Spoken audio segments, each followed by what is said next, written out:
todos, hermanos. Los invito a abrir sus Biblias en el Evangelio de Lucas.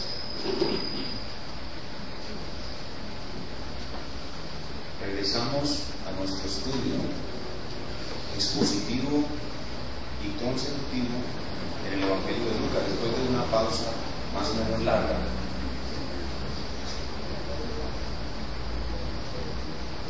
Regresamos a este maravilloso Evangelio.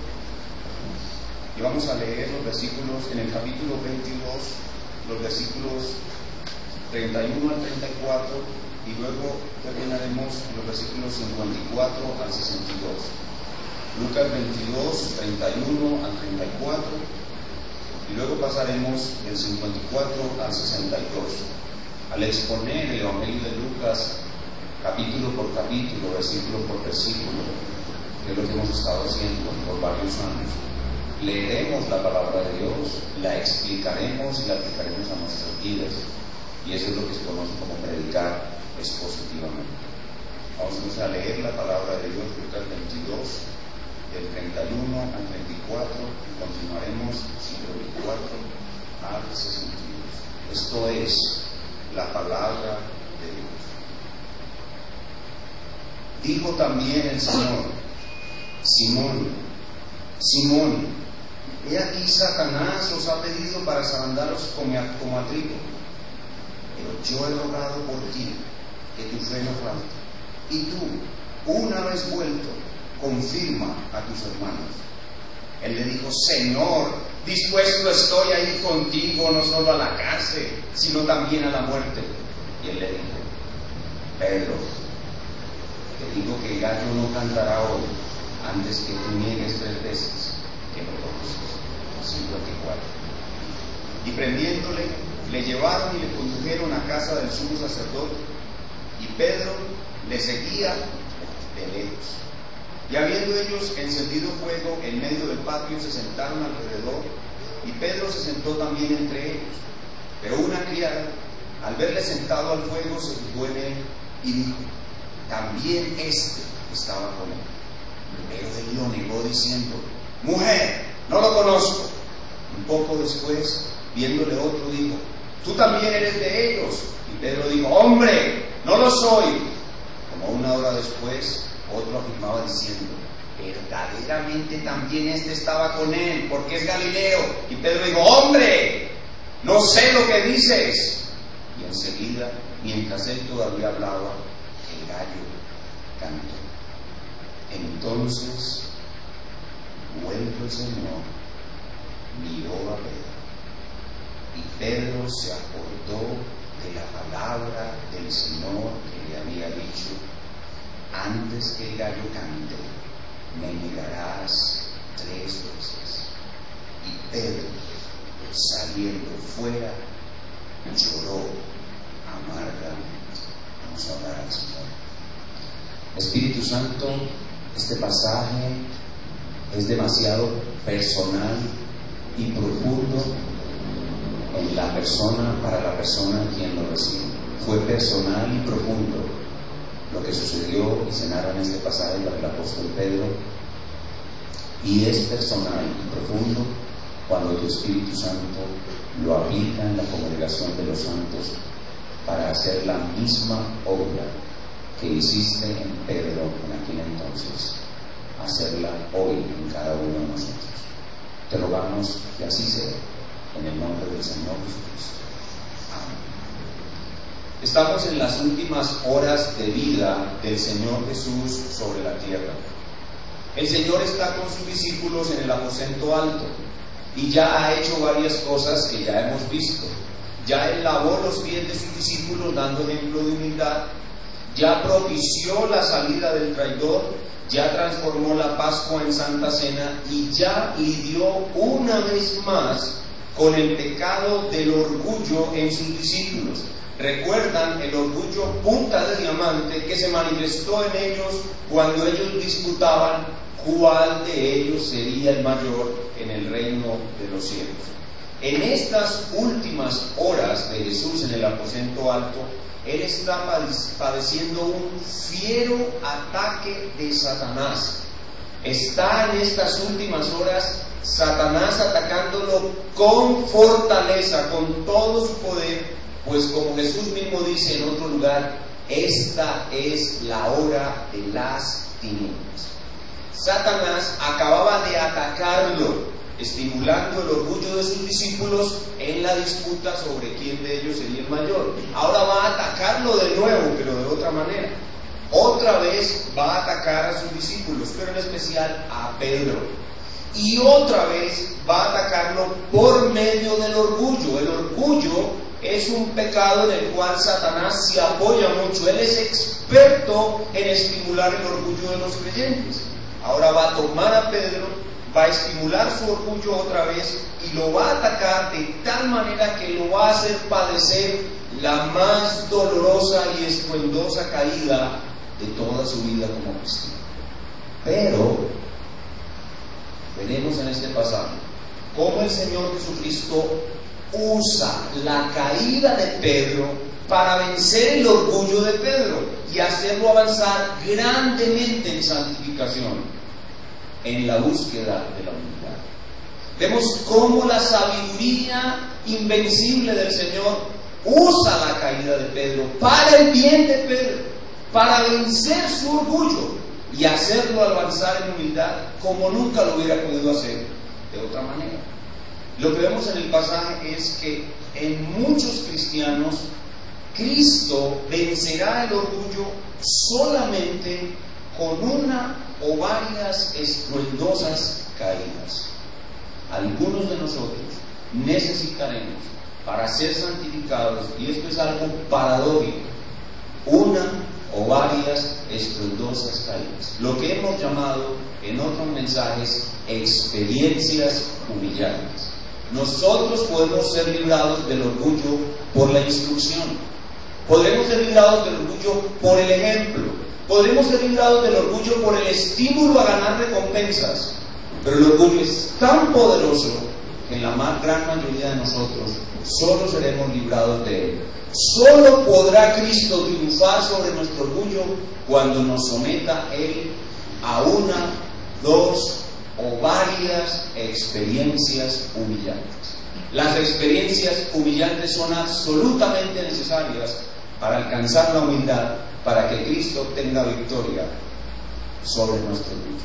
Y por eso le hemos puesto por título a nuestro pasaje, la victoria de Cristo sobre el orgullo. La victoria de Cristo sobre el orgullo. Y después de haber hablado 3 veces en 3 mensajes anteriores sobre el orgullo punta de diamante y lo difícil que es vencer el orgullo, por fin llegamos al día en que hablamos de la victoria de Cristo sobre el orgullo. Pero lo hablamos de una manera tan dolorosa, tan paradójica. Tendremos que ser humillados para que el orgullo sea vencido. El tema de nuestro pasaje, pues, está enraizado en los ataques de Satanás a Cristo. El protagonista no es Pedro, el protagonista es Cristo. Cristo está siendo atacado ferozmente por Satanás, y Satanás lo ataca en lo que a él le duele, en lo que él ama, sus discípulos amados. Ataca a Pedro y lo hace caer, pero Cristo derrota a Satanás usando la caída de Pedro y venciendo el orgullo de Pedro y haciéndolo más humilde el resto de su vida. Y en este pasaje veremos descrito de una manera incomparable el amor de Cristo.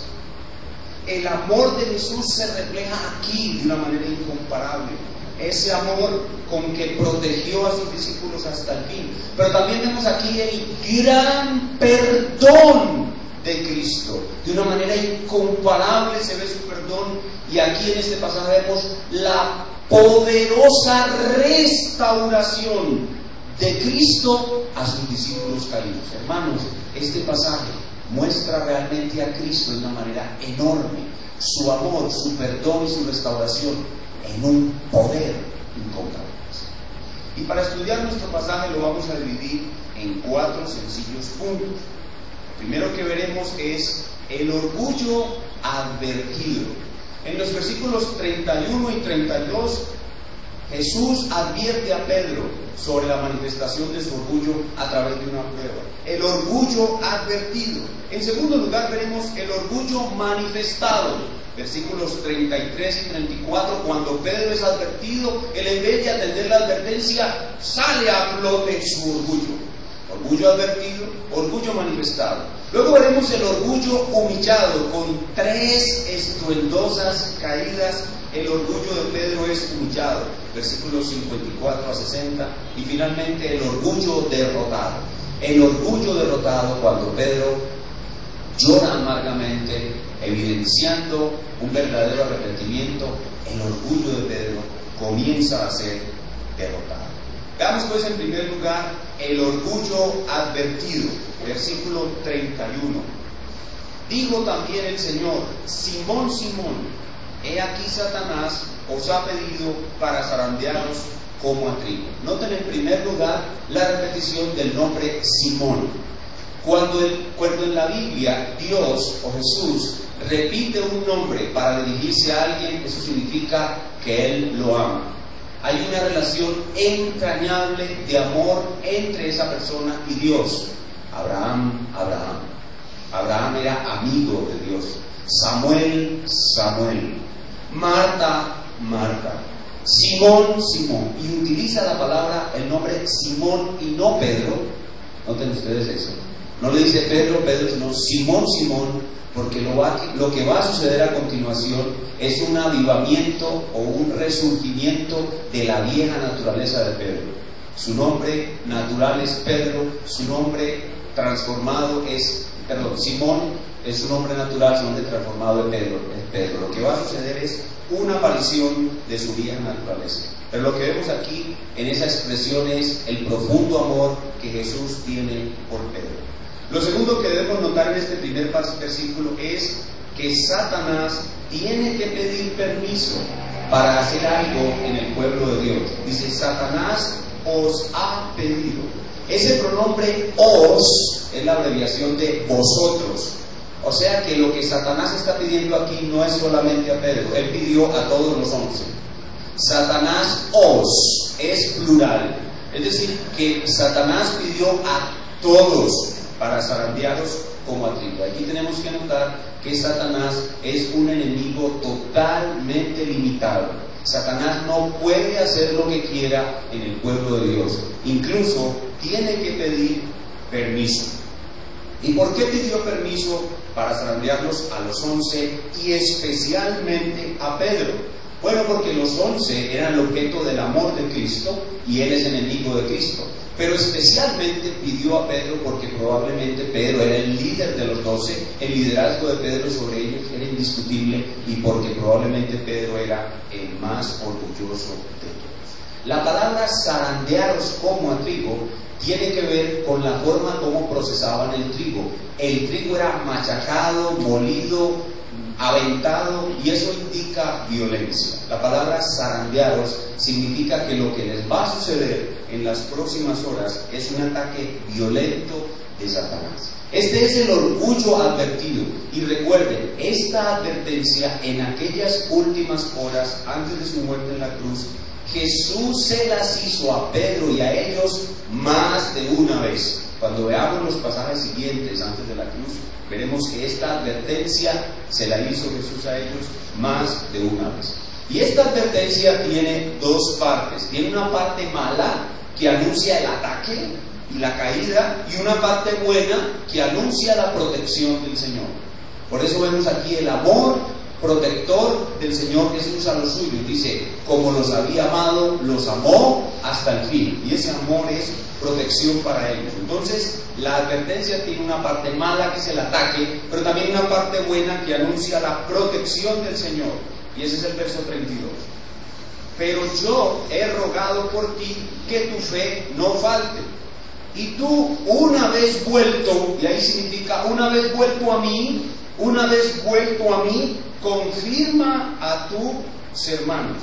Como dice, yo he rogado por ti que tu fe no falte. Eso nos muestra la seguridad de que la fe de Pedro no faltará. La fe de Pedro no faltará. La oración de Jesús en favor de los suyos siempre es eficaz y hará que Pedro vuelva de su caída. Lo reafirma en la frase siguiente, dice: una vez vuelto. Eso significa que Pedro se va a recuperar, significa que va a arrepentirse, que va a ser transformado, que va a triunfar. Y luego de que él sea recuperado, transformado y restaurado, la frase dice: volverás, de seguro volverás. Pedro tiene una misión, él debe ir y reconfortar y restaurar y confirmar a sus hermanos. Dice: y una vez vuelto, confirma a tus hermanos. ¿Por qué? Porque ellos también lo iban a negar, no tan severamente como Pedro, pero lo iban a abandonar, lo iban a traicionar. Y ellos, después de hacer eso, como nos sentimos todos los verdaderos discípulos, cuando le fallamos al Señor, los otros 10 compañeros de Pedro se iban a sentir destrozados e iban a creer que todo había acabado para ellos. Pero Pedro iba a ser restaurado de tal manera que él iba a ir a sus hermanos y con el poder de su testimonio los iba él a restaurar a ellos. Cuando él se encontrara con ellos, ellos le iban a decir a Pedro: Pedro, nosotros le fallamos al Señor, lo abandonamos, ya el Señor no nos ama, no tenemos nada que ver con él. No tienen nada que ver con él, mírenme a mí, yo lo negué 3 veces. Y aquí estoy. Él me ha amado, me ha perdonado, debemos seguir adelante. Pedro se convertiría en ese momento en el más, una vez vuelto, una vez salido de su caída, se convertiría en el más poderoso instrumento restaurador de Dios. Pedro iba a ser convertido en un poderoso instrumento restaurador. Pedro iba a ser una epístola viviente. Él iba a ser una epístola viviente que predicaba con su vida el perdón, la restauración de Dios como nadie. Por eso este pasaje es tan poderoso, porque nos enseña a conocer el poder restaurador y perdonador de Dios a través de la vida de un hombre, no a través de un simple relato. No sería lo mismo si estos pasajes que hemos leído dijeran: Jesús te perdona, te restaura de todas tus caídas. Usted lee el pasaje y usted decía: sí, ahí dice, Jesús me perdona y me restaura de todas sus caídas. Pero no es lo mismo que lo que usted está leyendo aquí. Usted está leyendo la vida de un hombre que negó a Jesús de la manera más horrible y la forma como Jesús lo amó, lo perdonó y lo restauró. Eso es mucho más poderoso. Por eso Pedro se convierte, después de que sea restaurado, en una epístola viviente que predica como ninguno el perdón y la restauración de Dios. Entonces aquí tenemos el orgullo advertido. El orgullo advertido. Pero Simón Pedro estaba totalmente sordo a esas advertencias y su orgullo se manifestó inmediatamente. Y ese es nuestro segundo punto, el orgullo manifestado. Versículo 33. Él le dijo: Señor, dispuesto estoy a ir contigo, no solo a la cárcel, sino también a la muerte. Y no debemos leer ese pasaje así, lo deberíamos leer más o menos así: Señor, dispuesto estoy a ir contigo, no solo a la cárcel, sino también a la muerte. Como hablamos todos los orgullosos, así lo debemos de leer. Y aquí lo que vemos es cómo el orgullo se manifiesta en Pedro de una forma específica. ¿Cuál es la forma como el orgullo se manifiesta aquí? Confianza en sí mismo. Pedro tiene confianza en sí mismo. Recuerden que el orgullo tiene muchas otras manifestaciones. Lo vimos en el sermón anterior. Pero aquí la manifestación del orgullo es específica. Confianza en sí mismo. Esta confianza en sí mismo es lo que podríamos llamar la fuerza que no es fuerza. La fuerza que no es fuerza.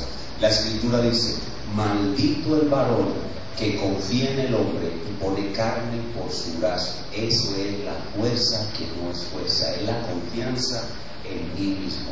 El mundo la alimenta, pero Cristo la destruye. El mundo la alimenta, Cristo la destruye. La Biblia dice, cuando soy débil, soy fuerte. Es una paradoja que nos muestra que cuando la fuerza que no es fuerza en nosotros es humillada, entonces la fuerza de Dios se puede manifestar en nosotros.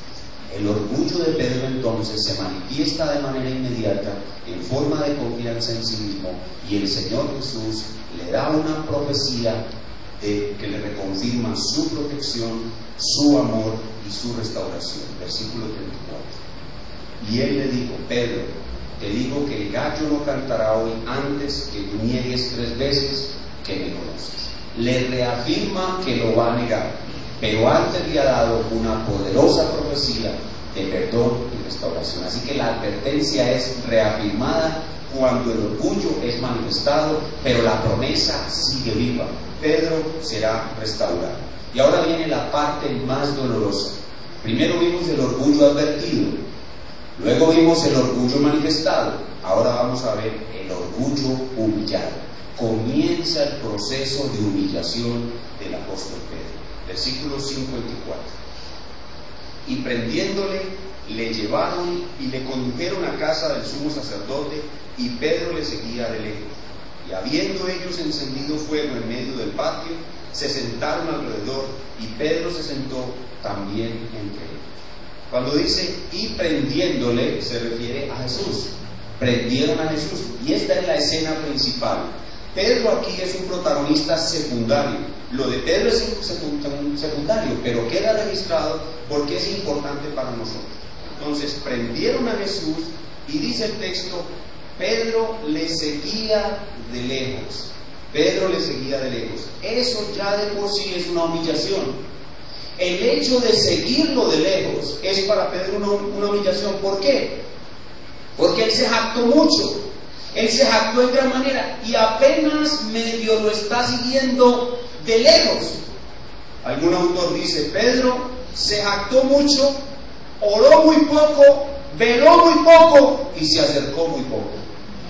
Pedro se jactó mucho, oró muy poco, veló muy poco y se acercó muy poco. Tan solo dice que se sentó entre ellos, y ahí estaba en su propia fuerza, la fuerza que no es fuerza, y él todavía sigue sin sentirse humillado.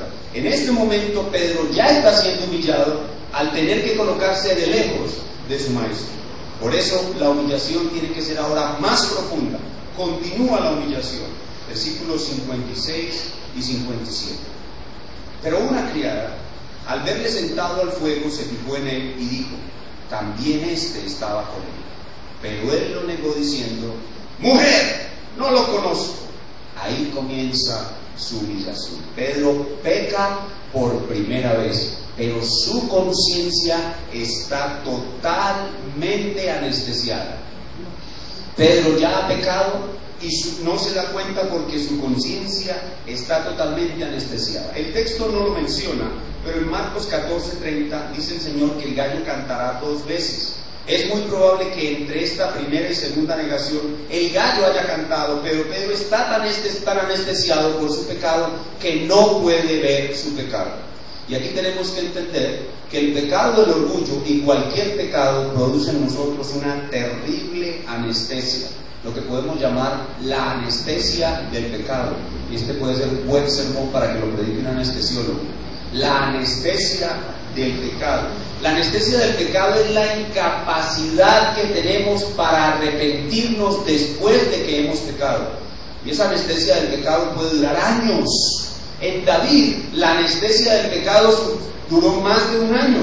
Puede durar meses, puede durar horas. En el caso de Pedro, duró solamente horas. Pero Pedro pecó y estaba anestesiado. Por eso, Pedro necesitaba ser todavía más profundamente humillado. Y ahora entonces continúa la humillación de Pedro. Versículo 58 hasta el 60, primera parte. Un poco después, viéndole otro, dijo, tú también eres de ellos. Y Pedro dijo, hombre, no lo soy. Como 1 hora después, Otro afirmaba diciendo, verdaderamente también este estaba con él, porque es Galileo. Es decir, la forma de hablar de Pedro era distinto a los demás. Los galileos, por decir algo, para hacer una comparación, hablaban como los costeños. Entonces imagínense un costeño entre paisas. Entonces se dan cuenta que es costeño. Entonces, este es Galileo, habla como Galileo. Y Pedro dijo, ¡hombre! No sé lo que dices. Ahí está Pedro siendo humillado por tercera y cuarta vez, y los otros evangelistas añaden que lo negó con horribles maldiciones. Pero Pedro sigue con su conciencia totalmente anestesiada.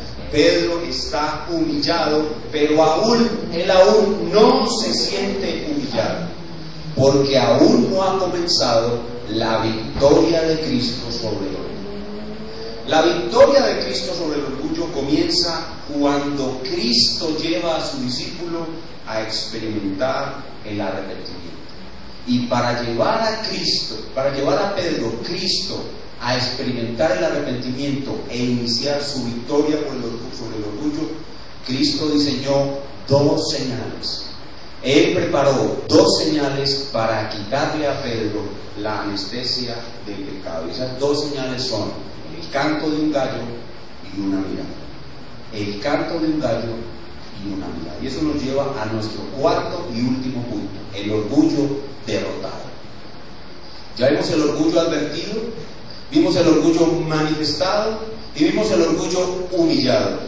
Ahora veamos el orgullo derrotado. Y antes de explicar claramente cómo el orgullo de Pedro fue derrotado, quiero hacerles una pregunta.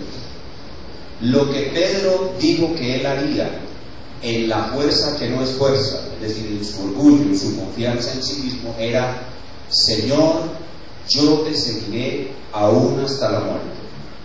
La pregunta es esta: ¿quién seguía a quién? ¿Pedro a Jesús? No. Jesús era quien seguía a Pedro. Es todo lo contrario. Y ahí vemos una vez más el amor de nuestro Salvador, porque a pesar de su gran sufrimiento, piensen que en ese mismo instante él estaba siendo humillado, estaban escupiendo la cara, azotando la espalda, y él ni un segundo dejó de seguir a Pedro. Estuvo tras de él todo el tiempo. No le interesaba él mismo, sino su amado discípulo. Jesús seguía a Pedro, no Pedro a Jesús. Y por eso Jesús, en su seguimiento de su discípulo amado, introduce estas 2 señales: el canto del gallo y una mirada. Versículo 60, segunda parte. Y enseguida, mientras Pedro todavía hablaba, el gallo cantó. Noten ustedes el control absoluto que Jesús tiene sobre todas las cosas.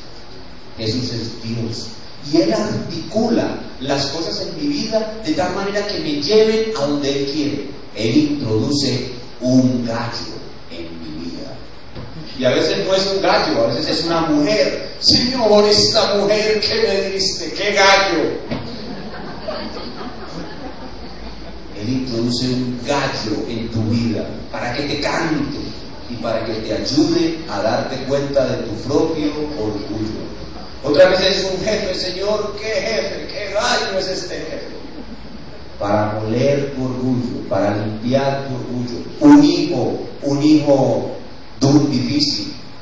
En fin, ahí el Señor en su soberanía articula todo para limpiarte de tu orgullo. Pero tal vez el elemento, bueno, el canto del gallo hace que inmediatamente Pedro reaccione.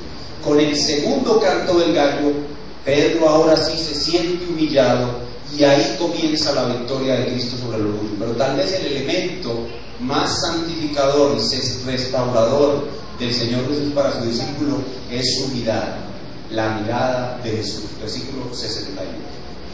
Entonces, vuelto el Señor, y aquí quiero que piensen en esto: vuelto el Señor, azotado, humillado, escupido, no estaba pensando en sí mismo, sino en quién, en su discípulo amado. Vuelto el Señor, miró a Pedro. Hermanos, traten de pensar por un segundo en esa mirada del Señor Jesús a Pedro. ¿Qué contenía esa mirada? Hermanos, esa era la mirada de Dios a Pedro. Toda la naturaleza de Dios estaba en esa mirada. Toda la naturaleza de Dios conforme a su plan estaba ahí. Y por tal razón nosotros podemos decir qué no contenía la mirada y qué sí contenía la mirada. Porque es la mirada de Dios conforme a su plan, mirando a su discípulo amado. Podemos decir que esa mirada no contenía ira. Porque Jesús iba a morir por las negaciones de Pedro en unas horas en la cruz. Esa mirada no contenía venganza, porque su ira ya estaría satisfecha a través de la propiciación de la cruz. Pero esa mirada sí contenía un recordatorio. Era una mirada recordatorio. Pedro, los ojos de Jesús hablaban a Pedro. Y la mirada quizás fueron segundos, pero fueron suficientes. Pedro, no pusiste suficiente atención a mi palabra. Te envaneciste en tu orgullo. La mirada le recordaba a Pedro que no puso atención a su maestro, que se consideró más sabio y fuerte que su maestro. Era una mirada recordatoria, pero también era una mirada de desilusión. Una mirada de desilusión. Jesús los había entrenado y enseñado y advertido hasta el final, y al final Pedro no quiso atender lo que el Señor le dijo, y por tanto el Señor experimenta desilusión hacia su discípulo. Tal cual como el padre que se esfuerza porque su niño tenga unas buenas calificaciones, le trae las calificaciones y tiene 3, 4, 5 materias en rojo, es imposible que ese papá no experimente desilusión. Los ojos de Jesús estaban tristes, pero a la vez era una mirada de profundo perdón. El perdón perfecto de Dios estaba en esa mirada. Y ese perdón y ese amor que fluían en la mirada fue lo que más hizo llorar a Pedro. Pedro no lloró amargamente solamente porque se dio cuenta de que había pecado todo eso contra Dios, sino porque se dio cuenta qué amor había traicionado. Mientras más grande es el amor que Dios tiene para ti, más doloroso es para ti traicionarlo. Pedro lloró amargamente porque vio en la mirada de Jesús el amor y el perdón de Dios. El dolor de haber traicionado a un amigo como Jesús. Un amor como el de Jesús. Pedro pensó para sí mismo: yo soy un miserable, orgulloso y confiado en mí mismo. Y empezó a llorar amargamente. Y ese es el primer paso para la victoria de Cristo sobre el orgullo: el arrepentimiento. Porque el arrepentimiento verdadero siempre lleva a un cambio permanente de actitud y de conducta. El verdadero arrepentimiento produce siempre un cambio permanente de actitud y de conducta. Así que aquí, con el llanto amargo de Jesús, de Pedro hacia Jesús, comienza la victoria de Cristo sobre el orgullo. Ya hemos visto el orgullo advertido, el orgullo manifestado, el orgullo humillado y ahora el orgullo derrotado. Vemos cómo la mirada y el gallo comienzan la victoria, pero nos falta, para completar y confirmar la victoria de Cristo sobre el orgullo de Pedro, nos falta ver otras escenas que nos muestran la total restauración de Pedro. Cuando veamos a Pedro totalmente restaurado, podremos afirmar con claridad que el orgullo ha sido derrotado. Y hay 4 cosas que suceden después de esto en la vida de Pedro que nos confirman aún más esa victoria total de Cristo sobre el orgullo. Y esas 4 cosas son, en primer lugar, el regreso a Galilea. El regreso a Galilea. Pedro fue restaurado con la mirada de Jesús y la acción del Espíritu Santo posterior a la mirada, que él ejerció un liderazgo sobre sus hermanos. Él los restauró a ellos y los invitó a regresar a Galilea, y cuando estaban en Galilea les dijo: voy a pescar. ¿Qué hicieron ellos? se fueron detrás de él. Así que él continuó siendo el líder de ellos, y eso indica que hubo una total restauración en su corazón.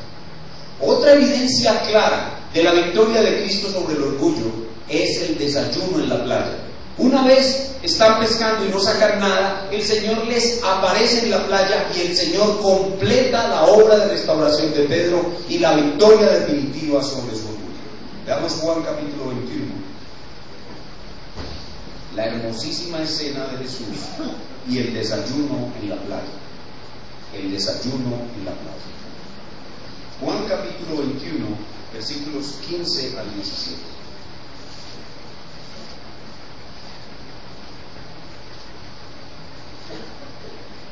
Juan 21, 15 al 17.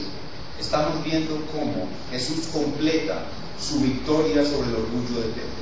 Juan 21, 15. Cuando hubieron comido, Jesús dijo a Simón Pedro, Simón, noten de nuevo usa el nombre hebreo, Simón, hijo de Jonás, ¿me amas más que a estos, más que estos? ¿Qué es lo que está haciendo el Señor Jesús? Le está recordando ese orgullo y esa confianza de sí mismo, que cree que Él ama a Jesús más que ellos. Entonces le respondió, sí Señor, tú sabes que te amo. Él le dijo, apacienta mis corderos. Cuando Jesús le dice a Pedro, apacienta mis corderos, le está queriendo decir, no te he destituido como pastor. Tu caída no fue suficiente para que seas descalificado. Seguirás siendo pastor. Pero vuelve y le pregunta, versículo 16. Volvió a decirle la segunda vez, Simón, otra vez la palabra hebrea, hijo de Jonás, ¿me amas? Pedro le respondió, sí Señor, tú sabes que te amo. Y el Señor le dijo, seguirás siendo pastor de mis ovejas. Te he restaurado, no te he destituido. 17, le dijo la tercera vez, Simón, hijo de Jonás, ¿me ama? 3 veces lo negó, 3 veces le permite decirle que lo ama, lo restaura y lo confirma en el oficio de pastor. Pero ahora Pedro es humilde, porque siente una profunda tristeza cuando el Señor le pregunta por tercera vez, ¿me amas? Pedro sabe que él realmente no ama a Jesús como él dice que lo ama. Y eso es humildad. Eso es humildad. Pedro se entristeció de que le dijese la tercera vez, ¿me amas? ¿Por qué se entristeció? Porque él ya sabía que gran parte de su amor por Cristo era mera jactancia. Y ya lo sabía. Había comenzado a ser humilde como nunca lo había sido. Y le respondió, Señor, tú lo sabes todo. Tú sabes que te amo. Ahí reconoció, Señor, tú lo sabes todo. Eso no lo dijo cuando Jesús le dijo, Simón, Satanás te ha pedido para zarandearte. Eso no lo dijo. Ahora lo reconoce, ahora es humilde, ahora está más atento a su palabra. Jesús le dijo, no te he destituido como pastor, seguirás siendo pastor de ovejas. Y hay un tercer evento que muestra aún más, ya de una manera práctica en el ejercicio de su misión como apóstol, que Pedro fue totalmente restaurado y el orgullo totalmente vencido, y es el primer sermón evangélico, el sermón confrontador. En Hechos capítulo 3, vayan conmigo allá por favor. Hechos 3, del 13 al 14, vemos a un Pedro totalmente restaurado, totalmente perdonado, totalmente victorioso, Cristo sobre el orgullo de su discípulo, de tal manera que miren lo que él dice en su primer sermón evangélico al principio de su ministerio. Al principio de su ministerio, Hechos 3, 13 y 14, Pedro está predicando el primer sermón evangélico. Dice Hechos 3, 13: el Dios de Abraham, de Isaac y de Jacob, el Dios de nuestros padres, ha glorificado a su Hijo Jesús, a quien vosotros entregasteis y negasteis delante de Pilato, cuando éste había resuelto ponerlo en libertad. Mas vosotros negasteis al santo y al justo y pedisteis que se os diese un homicida. ¿Qué pueden ver ustedes aquí? A un hombre que negó a Jesús 3 veces, reclamándole 2 veces a sus compatriotas de que ellos también lo negaron. Si Pedro no hubiese sido restaurado de una manera tan poderosa, Él jamás se hubiera sentido con autoridad moral para reclamar a otros, para amonestar a otros por el mismo pecado que él cometió. Y al final de su vida, después de quizás 30, 35 años, 40 años de ministerio, Pedro sigue siendo el mismo, restaurado, humilde, y hace finalmente una amonestación universal. El regreso a Galilea, el desayuno en la playa, el primer sermón evangélico y la final amonestación en 2 de Pedro 3:17 nos muestran que el poder restaurador de Dios es absoluto, que el poder restaurador de Cristo vence el orgullo. 2 de Pedro 3:17 nos muestra cómo este apóstol, orgulloso en gran manera, vivió el resto de su vida como un hombre humilde, temiendo a Cristo y amonestando a otros con el poder restaurador de su palabra. 2 de Pedro 3:17. 2 de Pedro 3:17, precisamente 2 de Pedro es la epístola que él escribe momentos o días antes de su fallecimiento. Dice 2 de Pedro 3:17: así que vosotros, oh amados, sabiéndolo de antemano, guardaos, no sea que arrastrados por el error de los inicuos, caigáis de vuestra firmeza. Miren cómo el Pedro dice aquí, sabiéndolo de antemano. No le advirtió a él el Señor de antemano que Satanás lo había pedido para zarandearlo y no hizo caso. Al final de su vida continúa advirtiendo sobre lo mismo que él vivió y de lo mismo que él fue restaurado. Sabiéndolo de antemano dice, guardaos. ¿Se guardó él? No, él no se guardó. Él fue dominado por su confianza en sí mismo y cayó en un horrible pecado. Sin embargo, durante toda su vida vivió restaurado de tal manera que pudo amonestar todo el tiempo a los hijos de Dios sobre los mismos pecados que él había cometido. Para mí es obvio que después de la restauración de Pedro, para Pedro, hubo unos pasajes de la Escritura que se convirtieron en sus favoritos. Como por ejemplo, yo creo que cuando Pedro leía el Salmo 119, versículo 71, él experimentaba poderosamente la gracia del Señor. Salmo 119, 71 dice, bueno me es haber sido humillado para que aprenda tus estatutos. Bueno me es haber sido humillado para que aprenda tus estatutos. Y otro salmo que se convirtió en favorito para Pedro, sin duda alguna, fue el Salmo 32. El Salmo 32 vino a ser una pieza extraordinaria para el resto de su vida. Salmo 32, 1. Bienaventurado aquel cuya transgresión ha sido perdonada y cubierto su pecado. Verso 2. Bienaventurado el hombre a quien Jehová no inculpa de iniquidad y en cuyo espíritu no hay engaño. Pedro era eso. Un hombre totalmente perdonado, un hombre restaurado, un hombre en cuyo espíritu no había engaño. Recuerden que él se engañó a sí mismo cuando, confiado en sí mismo, dijo, yo no te negaré, yo iré contigo a la muerte. Y él estuvo negándose a sí mismo, engañándose a sí mismo cuando 1, 2, 3 veces negó al Señor y permaneció anestesiado en su conciencia. Hermanos, este es el caso de la caída, perdón y restauración del apóstol Pedro, que nos muestra la victoria de Cristo sobre el orgullo. Un orgullo que fue advertido, un orgullo que fue manifestado, un orgullo que fue humillado y un orgullo que finalmente fue vencido. ¿Y qué es lo que aprendemos de este pasaje para nosotros el día de hoy? Lo que aprendemos es que nuestro orgullo solo puede ser vencido con experiencias humillantes. Así que no nos deben sorprender las experiencias humillantes. En segundo lugar, aprendimos que Cristo está en absoluto control de todas nuestras experiencias humillantes, incluso de las acciones del diablo. Cristo está en absoluto control de todas nuestras experiencias humillantes. Hemos aprendido, tercero, que por la intercesión de Cristo nuestra fe nunca faltará. Nuestra fe nunca faltará, hermano. Si usted es un verdadero cristiano, usted puede caer en pecado y usted puede retroceder por un tiempo, pero su fe no faltará. ¿Sabe por qué? Porque Cristo está rogando que su fe no falte. Amén. Esa es la diferencia clara entre Pedro y Judas. Jesús no oró por Judas, Jesús oró por Pedro. Y por eso la fe de Pedro nunca falta. En cuarto lugar, aprendemos que nuestras caídas, este pasaje es un pasaje paradójico, es un pasaje raro, extraño, paradójico. Este pasaje enseña que nuestras caídas en pecado son instrumentos de santificación. Nuestras caídas en pecado son instrumentos de santificación, y el perdón y la restauración de Cristo son tan poderosos que después de haber caído seremos mejores creyentes que antes y correremos una mejor carrera que antes. Aunque este pasaje nos grita, lo mejor es no caer.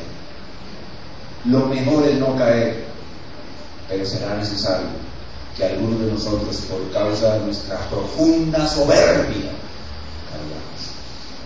Pero aquel que es poderoso para guardarnos sin caída puede limpiarnos del orgullo sin necesidad de caer. Y por eso debemos rogar humillados: Señor, no me dejes caer. Señor, límpiame. Suplicantes diariamente: Señor, límpiame. No me dejes. Algunas breves palabras de aplicación después de haber experimentado este precioso pasaje.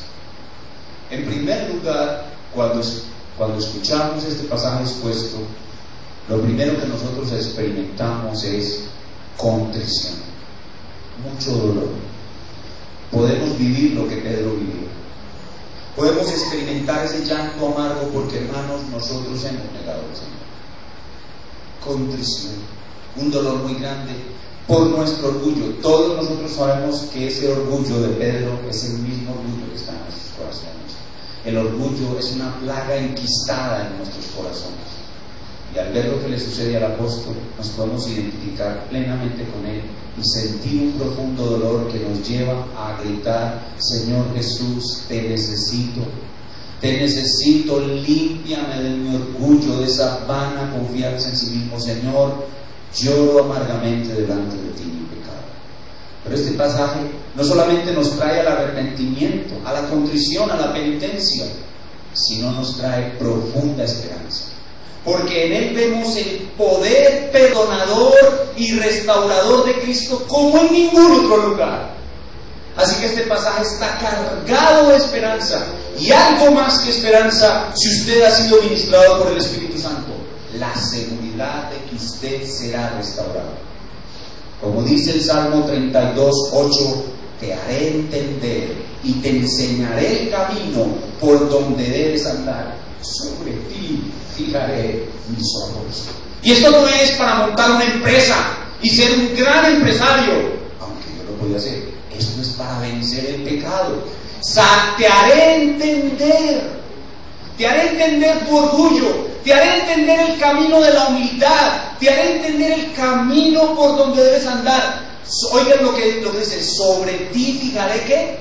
Mis ojos. ¿Qué les hace recordar? La mirada de Cristo sobre Pedro. Sobre ti fijaré mis ojos.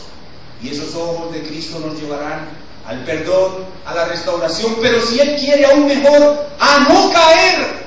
Señor, fija tus ojos sobre mí de tal manera que me guíes a no caer. Yo quiero tener una carrera sin caída. ¿Cuántos dicen amén? Amén. Sobre ti fijaré mis ojos. Pero este pasaje también, este es un pasaje muy médico, muy para doctores, porque este pasaje habla del creyente anestesiado. Y los anestesiólogos somos expertos en anestesia, o son expertos en anestesia los médicos. Hay creyentes anestesiados. Probablemente en este mismo salón hay en este momento alguna persona que ha estado cometiendo un pecado y está totalmente ciego, totalmente anestesiado, no quiere ver ni reconocer su orgullo u otro pecado. Está anestesiado como estuvo David anestesiado 1 año con el pecado de Betsabé. Está anestesiado como estuvo Pedro anestesiado varias horas con su pecado de negación al Señor. Probablemente aquí hay alguno anestesiado y el Señor lo trajo aquí para utilizar las herramientas para hacerlo despertar de la anestesia. Amigo, el gallo está cantando para ti. El gallo está cantando para ti. Arrepiéntete de tu pecado. Pero amigo, recuerda, La mirada de Cristo está sobre ti. Está para perdonar, está para restaurarte. Él hará todo lo que tiene que hacer para restaurarte. Como dice el proverbio, el que confiesa sus pecados alcanzará misericordia. El que los encubre no prosperará. Ese encubrir es su anestesia, la anestesia que produce el pecado. Así que este pasaje es especial para aquellas personas que están anestesiadas por causa de sus pecados. El gallo está cantando para ellos y la mirada de Cristo está sobre ellos. Pero este pasaje también nos repite algo que hemos venido insistiendo una y otra vez. Hermanos, es imposible en esta vida no tener aflicción. Y las aflicciones no solamente nos van a venir de hombres malos que nos agreden o de problemas familiares o de enfermedades físicas. Las aflicciones vendrán también por causa de nuestro propio pecado. Y debemos tener una mente preparada para la aflicción.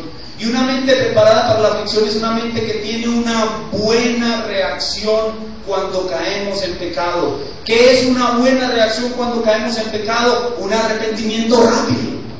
No estar anestesiados días, meses, años. Un arrepentimiento inmediato.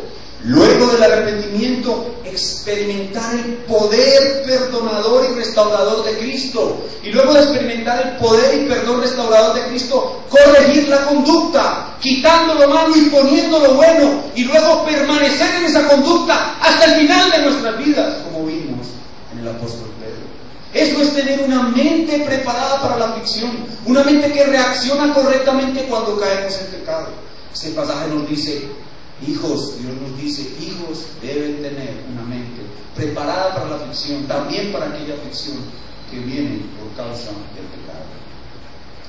Pero este pasaje, en su poder consolador y restaurador, está puesto aquí para aquellos que han caído en pecados groseros, en pecados escandalosos. Este pasaje es especial para aquellos hermanos que han cometido adulterio, que han robado, que son borrachos, que siendo cristianos han cometido cosas escandalosas. Este pasaje es para ellos. Hermanos, ustedes van a ser totalmente perdonados, totalmente restaurados, y sus vidas van a ser mejores después de ser restaurados que lo que eran antes de cometer el pecado. El diablo quiere ocultar este pasaje de las personas que han pecado, de los cristianos que han pecado escandalosamente, porque él sabe que si oculta este pasaje de ellos no se convertirán como Pedro en una epístola viviente, en un poderoso restaurador de otros cristianos caídos, y así evitará que esos hombres que han caído hagan extremo bien al reino de Dios. Escúchame bien, hermano, que has caído en pecado escandaloso. El diablo no quiere que tú seas un poderoso instrumento para la gloria de Dios. Por eso no te deja ver el poder del perdón y la restauración de Cristo que están en este pasaje. Abre tus ojos para que veas cuán grande es el amor de nuestro Dios, para perdonar a aquel de sus hijos que han cometido el peor pecado, para restaurarlo y luego usarlo como un poderosísimo instrumento en tus manos, sus manos. Eso es lo que el diablo quiere que tú hagas. Así que todos aquellos que han cometido pecado escandaloso tienen en este pasaje el estímulo para regresar a casa fortalecidos y revestidos de la justicia de Cristo, para restaurar a los que han caído como ellos y ser utilizados con mayor poder que nunca antes para elevarse. ¿Cuántos creen lo que acabo de decir? Amén. Y finalmente, si hay aquí alguna persona que no ha entregado su vida al Señor Jesucristo, este pasaje le muestra su pecado. Basta uno solo de tus pecados, amigo, para que vayas al infierno. Tu orgullo, tu conciencia está anestesiada y tú no puedes ver ni tu orgullo ni ninguno de tus pecados, porque tu conciencia está anestesiada. Pero el Señor ha puesto este pasaje delante de ti para mostrarte que necesitas despertar del sueño de tu conciencia y mirar a Cristo como el único que puede perdonar, te puede restaurar y te puede guardar en salvación hasta el final de tus días. Ven a Cristo, Arrepiéntete de tu orgullo, de tus otros pecados, despierta de la anestesia de tu conciencia y mira a este poderoso Salvador que ha sido desplegado delante de ti en todo su poder perdonador y restaurador, y ven a Él. Si rechazas a este Salvador, nunca tendrás salvación. No hay otro Salvador, este es el único que puede salvar. Ven a Cristo ahora, el que está invitando, con sus brazos abiertos. Aquí has visto sus brazos abiertos de amor. Ven a Él. Si rechazas este amor y este perdón, nunca jamás lo volverás a encontrar por el resto de la eternidad. Y eso te lo digo en el nombre de Dios y de su palabra.